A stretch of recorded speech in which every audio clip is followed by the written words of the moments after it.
11 मार्च 2021, Neo hospital, Noida, Uttar Pradesh. Emergency room. इस hospital के बेस्ट डॉक्टर्स एक अनबिलीवेबल केस की वजह से यहाँ खड़े हुए हैं। प्रॉब्लम है एक addictive and harmful substance, steroid. Doctors की नजर बार बार इस ब्लड प्रेशर मशीन की तरफ जा रही है। एक्सट्रीमली लो ब्लड प्रेशर की वजह से नर्स ने ब्लड सैंपल लेना शुरू किया। शॉकिंगली हाथ में अलग अलग जगह ट्राई करने के बाद भी नर्स को किसी भी वेन से ब्लड नहीं मिला। इसके बाद कुछ ऐसा हुआ कि डॉक्टर्स भी कांप गए। आदेश ने नर्स के हाथ से सिरिंज ली और एक वेन में घुसा दी। इनफैक्ट ये बंदा इतना एग्रेशन में था कि उसने डॉक्टर्स और नर्सेस तक को पीटना शुरू कर दिया। हालात इतनी बिगड़ गई कि डॉक्टर्स को उसे कंट्रोल करने के लिए कुछ इस तरह से बेड पर भागना पड़ा। शाम होते होते सारी रिपोर्ट्स भी आ चुकी थी। इन रिपोर्ट्स को देखकर डॉक्टर को रियलाइज हो चुका था कि आगे क्या होने वाला है। यही बात बताने के लिए डॉक्टर ने आदेश के भाइयों को अपने चैम्बर में बुलाया, लेकिन जो बात डॉक्टर ने कही वो सुनकर आदेश के भाइयों के पैरों के नीचे से जमीन ही खिसक गई। ये बंदा अगले 24 घंटे में अगर वेंटिलेटर पर नहीं गया तो इसको बचाया जा सकता है। लेकिन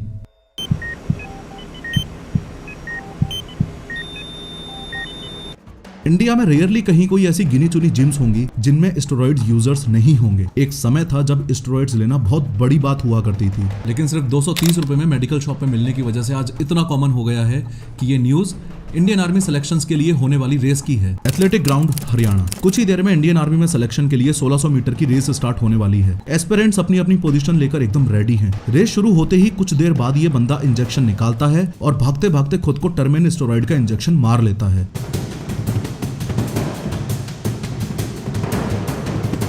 इंजेक्शन लगते ही एनर्जी उसकी बॉडी में सुनामी की तरह बढ़ने लग गई। शॉकिंगली एनर्जी के साथ ही एक चीज जो और बढ़ने लगी वो थी अग्रेशन। ये बंदा रेस टाइम से पहले ही फिनिश कर लेता है, लेकिन अभी सिर्फ रेस खत्म हुई है, बात नहीं। इस बंदे ने फिनिश लाइन पर पहुंचते ही वहां खड़े आर्मी ऑफिसर्स को मारना शुरू कर दिया। इस बच्चे को कंट्रोल करने के लिए 4 आर्मी ऑफिसर्स ने उसे पकड़ा और बाद में उसे हॉस्पिटल ले गए। इस वीडियो में बायोलॉजिकल प्रूफ्स के साथ हम फंडामेंटली इस बात को समझेंगे कि एक नॉर्मल जिम गोइंग पर्सन को कभी भी स्टेरॉइड्स क्यों नहीं लेने चाहिए। वरना ऐसे तो हजारों लोग हैं जो स्टेरॉइड्स ले रहे हैं, जिंदा भी हैं, बाहर से दिखने में हेल्दी भी हैं, लेकिन आपको एग्जैक्ट रीजन भी तो पता होना चाहिए ना कि डॉक्टर्स स्टेरॉइड्स लेने से मना क्यों कर रहे हैं।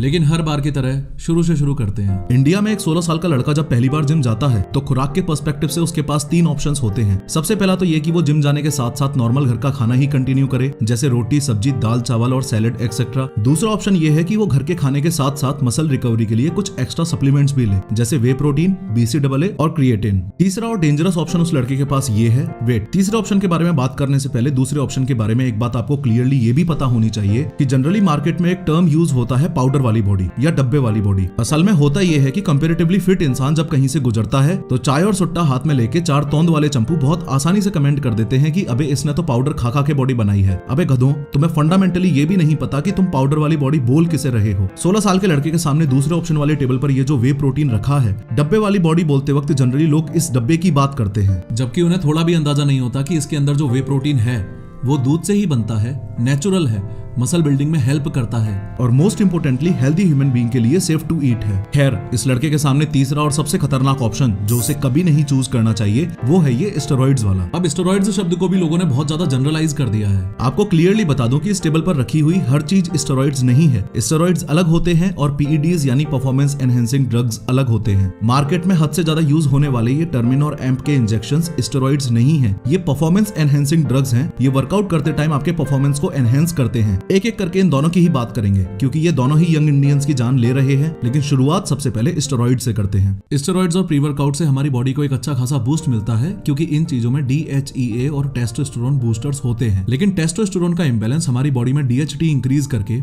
एक बहुत बड़े साइड इफेक्ट को जन्म देता है, जो है हेयर लॉस। असल में यही इंक्रीज्ड DHT हमारे हेयर फॉलिकल्स पर अटैक करता है, जिससे हमारे बालों के स्ट्रैंड्स का डायामीटर पतला होने लग जाता है और एक टाइम पर ये इतना पतला हो जाता है कि मेल पैटर्न बाल्डनेस शुरू होने लगती है। ये कोई नॉर्मल हेयर फॉल नहीं है, इसमें बाल धीरे धीरे पतले होने लगते हैं और उसके बाद हेयर फॉल इतना बढ़ने लग जाता है कि गंजेपन में बदलने लगता है। अब खुद सोचो कि ऐसे इंक्रीज्ड DHT की वजह से होने वाले हेयर फॉल के लिए शैम्पू और तेल क्या ही कर पाएगा। इसलिए यहाँ पर एक स्मार्ट डिसीजन लेके एक ऑलराउंड ट्रीटमेंट को चूज करना चाहिए जो ट्राया प्रोवाइड करता है। ट्राया के फ्री हेयर टेस्ट से आप अपने हेयर फॉल की स्टेज और कारण पता लगा सकते हो। हेयर फॉल के टोटल 7 स्टेजेस होते हैं और अगर आप स्टेज 1 से स्टेज 4 के बीच में हो तो ट्राया जैसा नेचुरल ट्रीटमेंट लेके आप अपने बालों को बचा सकते हो। अपने हेयर फॉल का स्टेज पता लगा के जल्दी से जल्दी ट्रीटमेंट लेना इसलिए जरूरी है क्योंकि एक बार आप स्टेज 5 के ऊपर चले गए तो उसके बाद में बहुत दिक्कत हो जाएगी और सिर्फ हेयर ट्रांसप्लांट जैसे ऑप्शंस ही बचेंगे। इनके हेयर रूटीन्स काफी कस्टमाइज्ड और ऑलराउंडेड होने की वजह से 93% कस्टमर्स ने रिजल्ट्स भी देखे हैं। अगर आप भी टाइम से अपना हेयर लॉस कंट्रोल करना चाहते हो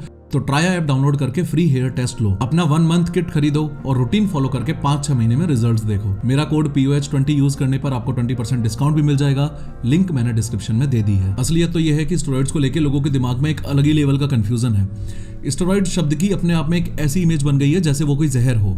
अरे नहीं भाई, स्टेरॉइड्स वो हार्मोन्स हैं जो अपनी बॉडी में भी पाए जाते हैं। बेसिकली स्टेरॉइड्स हमारी बॉडी के ग्रोथ और रिप्रोडक्टिव फंक्शंस को रेगुलेट करते हैं। ह्यूमंस में नेचुरली जो स्टेरॉइड हार्मोन्स पाए जाते हैं उसमें है ये टेस्टोस्टेरोन, ईस्ट्रोजन और कोर्टिसोल एक्सेट्रा। मतलब स्टेरॉइड्स को बहुत ही क्लियरली और एकदम बेसिक लेवल पर आप ऐसे समझ सकते हो कि जैसे ये हार्मोन्स हैं जो हमारी बॉडी में ऑलरेडी बनते हैं। लेकिन कुछ केसेस में इनको बाहर से बॉडी के अंदर भी डाला जाता है कोई भी स्पेसिफिक रिजल्ट अचीव करने के लिए। जैसे सिंथेटिक स्टेरॉइड्स बेसिकली 2 कैटेगरीज में आते हैं, कोर्टिकोस्टेरॉइड्स और anabolic steroids. Corticosteroids mainly medical purpose के लिए यूज होते हैं। जैसे अर्थराइटिस के पेशेंट को जो मेडिसिन दी जाती हैं उनमें ऑलरेडी स्टेरॉइड्स हैं, पर चूंकि इस केस में स्टेरॉइड शरीर के अंदर डॉक्टर के सुपरविजन में जा रहा है इसलिए प्रॉब्लमेटिक नहीं है। वहीं एनाबॉलिक स्टेरॉइड्स का केस टोटली डिफरेंट है। एनाबॉलिक शब्द का मतलब होता है ग्रोथ। तो बॉडी बिल्डिंग के लिए, वी शेप बॉडी के लिए, तगड़ा दिखने के लिए या आजकल तो इंस्टाग्राम रील्स बनाने के लिए शरीर के बाहर से जो सिंथेटिक ग्रोथ हार्मोन शरीर के अंदर डाला जाता है बस उसे ही एनाबॉलिक स्टेरॉइड बोलते हैं। पर अभी भी एक क्वेश्चन तो ये भी है कि एनाबॉलिक स्टेरॉइड्स लेने से बॉडी बन क्यों रही है। देखो, ये एक मेल है और ये एक फीमेल है। इन दोनों के अंदर ये दोनों ही हार्मोन्स प्रेजेंट होते हैं, टेस्टोस्टेरोन और ईस्ट्रोजन। अब चूंकि मेल्स के अंदर जो सेक्स हार्मोन होता है वो भी टेस्टोस्टेरोन ही है, इसलिए मेल्स में ईस्ट्रोजन के कंपैरिजन में टेस्टोस्टेरोन काफी ज्यादा होता है और फीमेल्स में जस्ट उल्टा होता है। टेस्टोस्टेरोन के कंपैरिजन में ईस्ट्रोजन काफी ज्यादा होता है। ओवरऑल सिचुएशन ये है कि टेस्टोस्टेरोन एक ग्रोथ हार्मोन है, ये जिसके अंदर जितना ज्यादा होगा उसकी मेल कैरेक्टरिस्टिक ग्रोथ भी उतनी ही ज्यादा होगी। अब जो लोग बॉडी बनाने के लिए एनाबॉलिक स्टेरॉइड्स लेते हैं वो बेसिकली और कुछ नहीं कर रहे, बस बाहर से और ज्यादा टेस्टोस्टेरोन अपनी बॉडी में डाल रहे हैं। अब लोग ऐसा कर तो रहे हैं, लेकिन एनाबॉलिक स्टेरॉइड्स लेने के एक्सट्रीम साइड इफेक्ट का एक रियल इंसिडेंट बताता हूँ। 10 जनवरी 2022 Safdarjung hospital Delhi ICU ward. 19 साल के इस लड़के की रिपोर्ट्स फाइनली डॉक्टर्स को मिल गई हैं, लेकिन इस सीनियर डॉक्टर को समझ ही नहीं आ रहा कि ये शॉकिंग न्यूज उस लड़के के पेरेंट्स को कैसे सुनाई जाए। फाइनली डॉक्टर ने हिम्मत करके बोल ही दिया, ज्यादा स्टेरॉइड्स लेने की वजह से आपके बेटे को ब्लड कैंसर हो गया है। फिर 2 दिन बाद मेरी रिपोर्ट आई, बड़े बड़े डॉक्टरों ने देखा तो सबने पढ़ के एक ही रिजल्ट निकाला कि मुझे स्टेरॉइड की वजह से ब्लड कैंसर हुआ। अभिषेक ने 17 साल की एज में ही बॉडी बिल्डिंग कॉम्पिटिशन्स में पार्टिसिपेट करना शुरू कर दिया था। इसी कंपटीशन में अभिषेक एक बंदे की बॉडी से बहुत ज्यादा इंस्पायर हुआ। इवन उस बंदे जैसी बॉडी बनाने के लिए उसने जिम भी ज्वाइन कर लिया।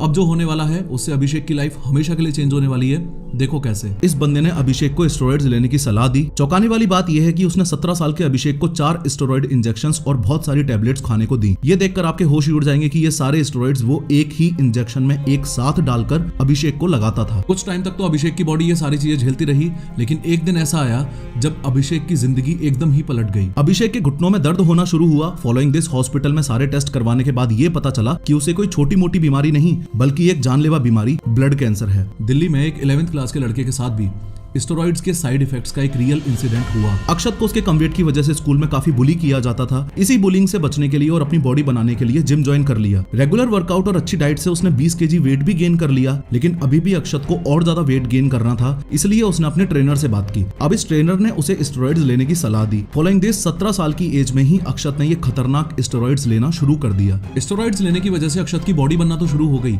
लेकिन एक चीज जो और शुरू हुई वो थे साइड इफेक्ट्स। सबसे पहले तो अक्षत की बैक पर इस तरह से एक्ने होना स्टार्ट हुआ जो उसके हाथ, नेक और फेस पर भी बढ़ने लगे। इसके अलावा उसके चेस्ट पर कुछ इस तरह का फैट डिपॉजिट होना भी शुरू हो गया। जब उसने ट्रेनर को इन सारे साइड इफेक्ट्स की कंप्लेन की तो ट्रेनर ने ये बोल के बात टाल दी कि जवानी में तो एक्ने होते ही रहते हैं और अपने आप ठीक हो जाएंगे। साइड इफेक्ट से तंग आके जैसे ही उसने इन स्टेरॉइड्स को लेना बंद किया तो उसे डिप्रेशन जैसे सिम्टम्स शो होने लगे। हालात इतनी खराब हो गई कि वो 11th क्लास में फेल तक भी हो गया। जब बात एनाबॉलिक स्टेरॉइड्स की हो रही है तो आपको ये भी क्लियरली दिख रहा है कि इसमें ट्रेनर्स का इन्वॉल्वमेंट कितना ज्यादा है। इनफैक्ट ग्राउंड रियलिटी भी यही है कि खुद के 10-20% कमीशन के लिए ट्रेनर्स अपने कनेक्शंस का यूज करके जिम में आने वाले नए लड़कों को स्टेरॉइड्स दिलवा रहे हैं। क्योंकि अगर 16 साल का लड़का किसी भी मेडिकल शॉप पर जाके डायनाबॉल का पत्ता मांगेगा तो केमिस्ट पूछ लेगा कि भाई क्यों चाहिए, लेकिन वहीं अगर जिम ट्रेनर अपना जैक लगवा के उसी केमिस्ट शॉप से वही डायनाबॉल का पत्ता खरीद के उस 16 साल के लड़के को 200-500 रुपए बढ़ा के इजीली बेच सकता है। इस वीडियो की रिसर्च के दौरान मेरे सामने एक ये बात भी आई कि एनाबॉलिक स्टेरॉइड्स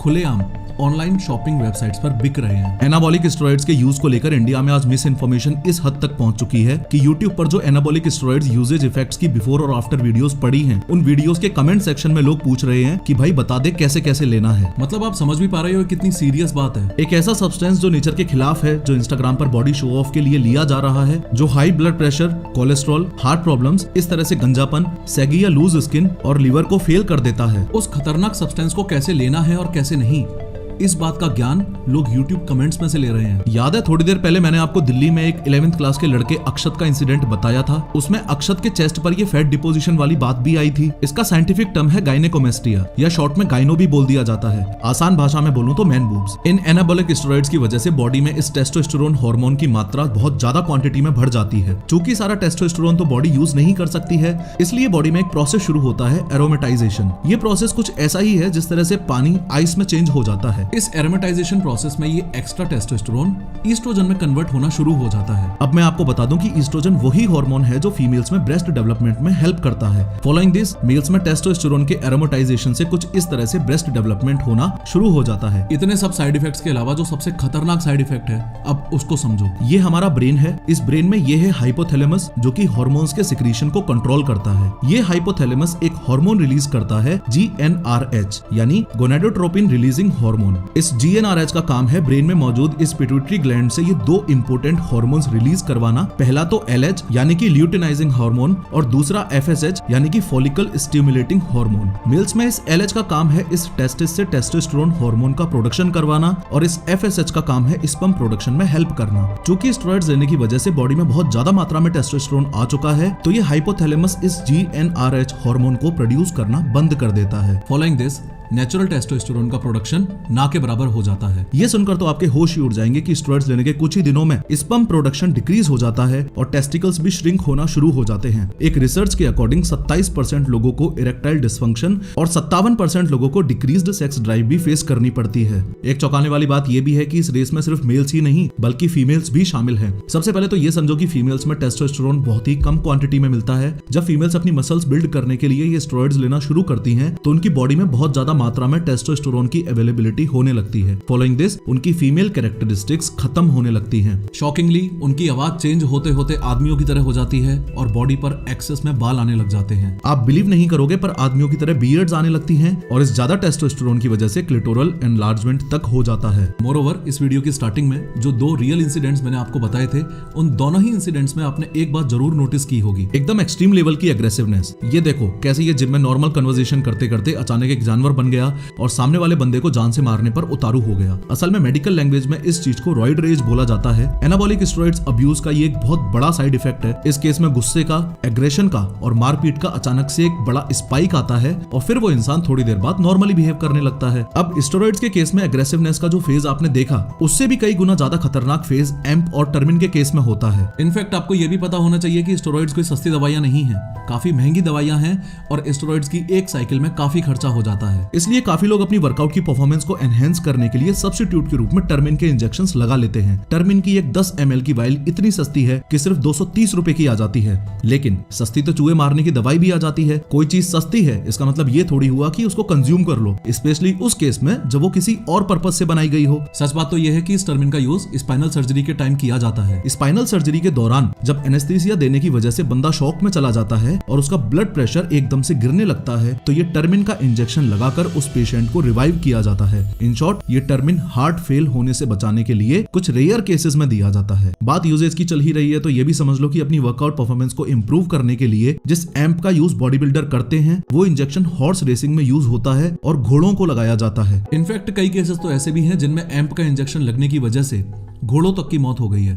अब सोचो इंसान तो क्या ही बचेगा। आगे बढ़ने से पहले सिर्फ 30 सेकंड में ये बात आपको क्लियरली विजुअलाइज्ड होनी चाहिए कि स्टार्टिंग में 16 साल के लड़के के पास ये तीनों ऑप्शंस थे। जिम जाने के साथ साथ न्यूट्रिशन के रूप में बेसिक घर का खाना, दूसरा ऑप्शन ये था कि घर का खाना प्लस कुछ एक्स्ट्रा सप्लीमेंट्स, और तीसरा और लास्ट ऑप्शन था जल्दी से बॉडी बनाने के लिए स्टेरॉइड्स का भी यूजेज। अब स्टेरॉइड्स के यूजेज वाली कैटेगरी में हमने क्लियरली समझा कि सब कुछ स्टेरॉइड्स नहीं होता, स्टेरॉइड्स अलग होते हैं और परफॉर्मेंस एनहेंसिंग ड्रग्स अलग होते हैं। उसमें भी हमने ये समझा कि स्टेरॉइड्स दो प्रकार के होते हैं, कोर्टिकोस्टेरॉइड्स और एनाबॉलिक स्टेरॉइड्स। कोर्टिकोस्टेरॉइड्स तो वो हो गए जो डॉक्टर्स खुद पेशेंट्स को लेने के लिए बोलते हैं और मेडिकल यूज में आते हैं। एनाबॉलिक स्टेरॉइड्स तो वो हो गए जो बॉडी बिल्डर्स अपने टेस्टोस्टेरोन हार्मोन को इंक्रीज करने के लिए लेते हैं। थोड़ा सा अगर पीछे चला जाऊं तो ये जो दूसरी कैटेगरी है पीईडीज की, एम्प और टर्मिन इसमें आते हैं। ये पूरा विजुअलाइजेशन आपको अच्छे से क्लियर होना बहुत ज्यादा जरूरी था। एम्प और टर्मिन को आप ऐसे समझो कि ये प्री वर्कआउट की तरह ही यूज किए जाते हैं। असल में होता ये है कि जब आप एक्सरसाइज करते हो तो मसल्स में ऑक्सीजन की कमी हो जाती है। इस ऑक्सीजन की कमी की वजह से मसल्स में एक एसिड बनने लगता है जिसे बोला जाता है लैक्टिक एसिड। इनफैक्ट इसी लैक्टिक एसिड की वजह से मसल में दर्द और थकान होने लगती है। अब जैसे ही कोई बंदा एम्प का इंजेक्शन लेता है तो ये एम्प बॉडी में जाकर इन ब्लड वेसल्स को कुछ इस तरह से चौड़ी कर देता है जिससे मसल्स में ब्लड फ्लो इंक्रीज होने लग जाता है और साथ ही ऑक्सीजन और दूसरे न्यूट्रिएंट्स भी एक्स्ट्रा अमाउंट्स में मसल्स को मिलने लगते हैं। इनफैक्ट जब ये एम्प घोड़े को लगाया जाता है तो उसके मसल्स में भी ब्लड फ्लो कुछ इस तरह से इंक्रीज हो जाता है। फॉलोइंग दिस वो घोड़ा और ज्यादा स्पीड से भाग पाता है और उसके जीतने के चांसेस भी बढ़ जाते हैं। रिपोर्टेडली घोड़ों को उनके हर 100 kg वेट पर 2.5 ml एम्प ही दिया जाता है, लेकिन अपने इंडिया में जिम्स में ये हालत हो रखी है कि अननोइंगली बहुत हाई इंटेंसिटी वर्कआउट करने के चक्कर में 3 से 4 ml तो लोग एक बार के डोज में ही ले रहे हैं। सबसे इंपॉर्टेंट कैच ये है कि टर्मिन और एम्प लगाने से जो पंप आपको चाहिए था वो आए ना आए, पर एक चीज जो जरूर आएगी वो है खराब सेक्सुअल हेल्थ। एम्प और टर्मिन जैसे इंजेक्शंस की वजह से मेल्स में स्पर्म क्वालिटी एकदम खराब हो जाती है और तो और इरेक्टाइल डिस्फंक्शन की कंडीशन भी क्रिएट हो जाती है। इसके अलावा कुछ इस तरह के विजुअल हेलुसिनेशंस होने लगते हैं। बंदा हमेशा ही कंफ्यूजन के स्टेट में रहता है। काफी सारे लोगों ने तो ये भी बताया है कि कंफ्यूजन इतने लेवल पर बढ़ जाता है कि उन्हें यही याद नहीं रहता कि वो क्या एक्सरसाइज करने के लिए जिम में आए थे। 100 बात की एक बात यह है कि अगर ये 16 साल का लड़का सिर्फ फिट रहने के लिए जिम जाता है और हाई इंटेंसिटी वर्कआउट करता है तो ये सेकंड वाला ऑप्शन ही उसके लिए बेस्ट ऑप्शन है। ये स्टेरॉइड्स वाला ऑप्शन तो उन लोगों के लिए है जो बॉडी बिल्डिंग कॉम्पिटिशंस फाइट करते हैं और प्रॉपर गाइडेंस के अंडर स्टेरॉइड्स लेते हैं। एक नॉर्मल जिम जाने वाला बंदा जिसको जिंदगी में सिर्फ फिट रहना है उसको कभी भी अपनी जिंदगी में स्टेरॉइड्स लेने की कोई नीड है ही नहीं। एक बहुत इंपॉर्टेंट रोल यहाँ पर जिम ट्रेनर्स का भी है।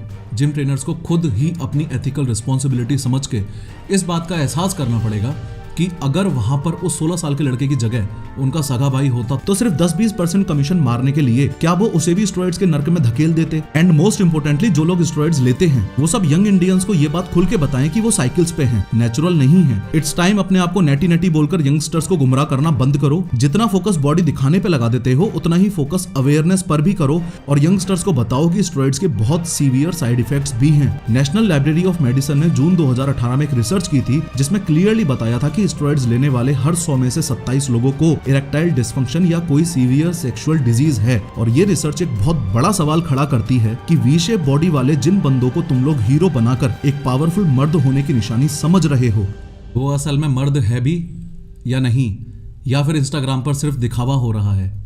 खैर इस वीडियो में मैंने 3D एनिमेशंस की हेल्प से बताया है कि नाथुराम गोडसे ने गांधी जी को कैसे मारा था। क्लिक करो और जरूर देखो।